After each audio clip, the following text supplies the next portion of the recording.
আসসালামু আলাইকুম বন্ধুরা, নতুন আরেকটি ক্লাসে তোমাদেরকে স্বাগত। গত ক্লাসে আমরা নাউনের শ্রেণী বিভাগ এবং প্রপার নাউন সম্পর্কে আলোচনা করেছি। আজকে আমরা আলোচনা করব কমন নাউন এবং কালেকটিভ নাউন নিয়ে। তো বন্ধুরা, দেরি না করে চলো শুরু করা যাক। প্রথমে হাতের বাম পাশে তোমরা দেখতে পাচ্ছ লিখেছি আমি কমন নাউন এবং 4টা শব্দ লিখেছি।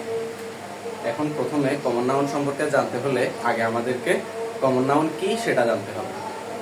কমন নাউন হচ্ছে কোনো নির্দিষ্ট ব্যক্তি বস্তুর নাম না বুঝিয়ে একটি সাধারণ শ্রেণীকে বোঝাবে। কমন শব্দটির অর্থ হচ্ছে সাধারণ।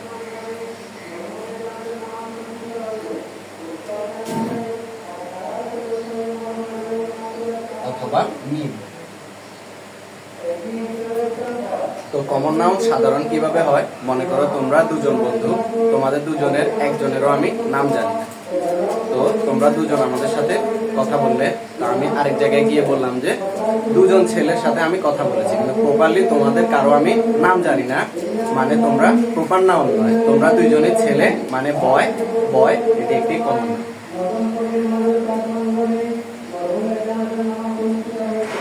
তারপরে উদাহরণ লক্ষ্য করো। স্টুডেন্ট, স্টুডেন্ট অর্থ শিক্ষার্থী। শিক্ষার্থী ছেলে হতে পারে, মেয়ে হতে পারে। তাহলে শিক্ষার্থী মানে একটা শ্রেণীকে বোঝায় যারা জ্ঞান অর্জন করে। সুতরাং স্টুডেন্ট অর্থ শিক্ষার্থী, এটি একটি কমন নাউন। এর পরবর্তী উদাহরণটি দেখো। বুক, বুক অর্থ বই। মনে করো তোমরা ক্লাস করতে এসেছো, সাথে অনেকগুলো বই নিয়ে এসেছো। তো কোনটি বই ইংরেজি, কোনটি বই বাংলার, কোনটি বই অন্যান্য বিষয়ের হতে পারে। তো আমি যদি তোমার হাতের বইগুলো প্রপারলি নাম না জানি, তাহলে আমি বলবো কি ছেলেটির হাতে কয়েকটা বই দেখা যাচ্ছে, তাহলে বইগুলোর আমি প্রপার ভাবে নাম জানি না, তাই এগুলো প্রপার নাউন হবে না, এগুলো কমন নাউন হবে। এগুলো একটি শ্রেণীতে পড়ে যে এগুলো বই, এগুলো কি করা হয়, পড়া হয়। তারপরে উদাহরণটি দেখো। গার্ল, গার্ল অর্থ বালিকা। এটির উদাহরণ বয়ের মতো। যেরকম আমরা দুইজন ছেলেকে নাম না জানলে বলছি দুইজন ছেলে, এরকম তোমাদের দুজন মেয়ের নাম না জানলেও আমরা বলছি যে দুইজন মেয়ে, টু গার্লস। তাহলে টু গার্লস নির্দিষ্ট কোনো মেয়েকে না বুঝিয়ে নাম না জানা দুইজন মেয়ের কথা বললাম। তাহলে আশা করি তোমরা বুঝতে পেরেছো। এরপর দেখো কালেকটিভ নাউন। কালেকটিভ শব্দের অর্থ সমষ্টি। সমষ্টি বলতে বোঝায় একই জাতীয় কিছু শ্রেণীর সমষ্টি। যেমন মনে করো আর্মি, আর্মি অর্থ সৈন্য, সৈন্যদল। তো সৈন্যদল একজন সৈনিক নিয়ে সৈন্যদল হবে না, অনেকজন সৈনিকের সমষ্টি হচ্ছে সৈন্যদল, মানে আর্মি। তারপর দেখো ক্যাটেল, ক্যাটেল মানে গবাদি পশু। পাল, পাল হয় কিভাবে? অনেকগুলো পশু একসাথে চরণ ক্ষেত্রে বিচরণ করলে সেটি হচ্ছে ক্যাটেল বা গবাদি পশুর পাল। তারপর দেখো ক্রাউড। তোমরা মনে করো শ্রেণীকক্ষে চিৎকার চেঁচামেচি করছো, তখন শিক্ষক এসে বলল যে ক্রাউড করছো কেন? ক্রাউড মানে জনতার ভিড়, জনতার ভিড়। তো একজন মানুষ নিয়ে জনতা হবে না, অনেকজন মানুষ একসাথে চিৎকার চেঁচামেচি হই হল্লা করলে তখন সেটাকে বলে ক্রাউড। আশা করি বুঝতে পেরেছ। এরপর শিক্ষার্থীরা, তোমাদের মনে একটু সন্দেহ থাকতে পারে যে কমন নাউন আর কালেকটিভ নাউন অর্থগত দিক থেকে শব্দগুলোকে একই রকম মনে হচ্ছে, এটা চেনার উপায় কি? কোনটা কালেকটিভ, কোনটা কমন নাউন, এটা আলাদা কিভাবে করব? তো বন্ধুরা দেখো, তোমাদের সংশয় দূর করার জন্য আমি তোমাদেরকে দেখাবো কমন এবং কালেকটিভের মধ্যে কিছু পার্থক্য আছে। যেমন ধরো, কমন নাউন সাধারণ একটি শ্রেণী নির্দেশ করে।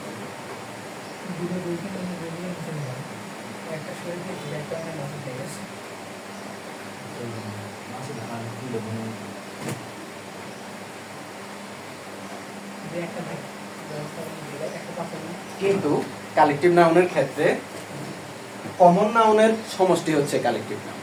একদম সহজ উপায়, কমন নাউনের সমষ্টি হচ্ছে কালেকটিভ নাউন।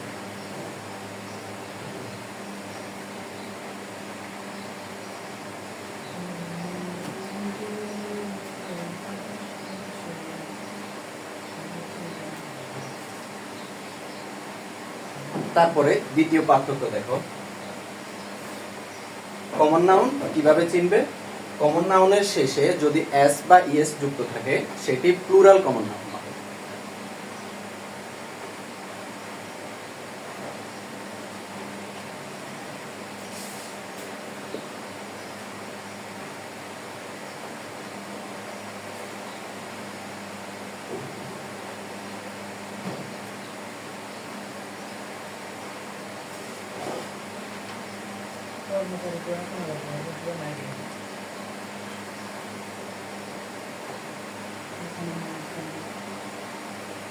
কিন্তু কালেকটিভ নাউনের ক্ষেত্রে সেরকমটি হবে না।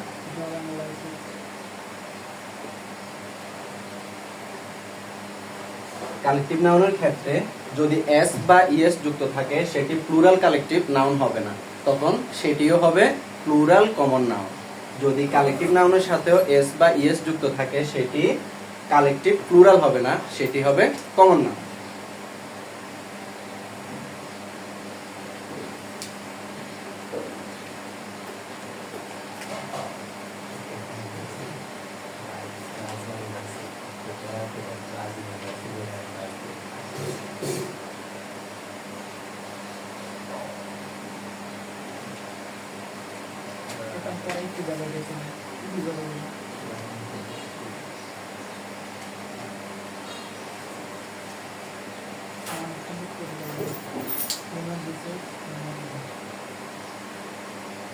তো বন্ধুরা, আশা করছি কমন নাউন এবং কালেকটিভ নাউনের মাঝে পার্থক্য করতে গিয়ে তোমাদের আর কোনো সমস্যা হবে না। তারপরে যদি সমস্যা হয় তোমরা চকটি তুলে নিতে পারো। আশা করি এটি মনে থাকার মতো একটি চক।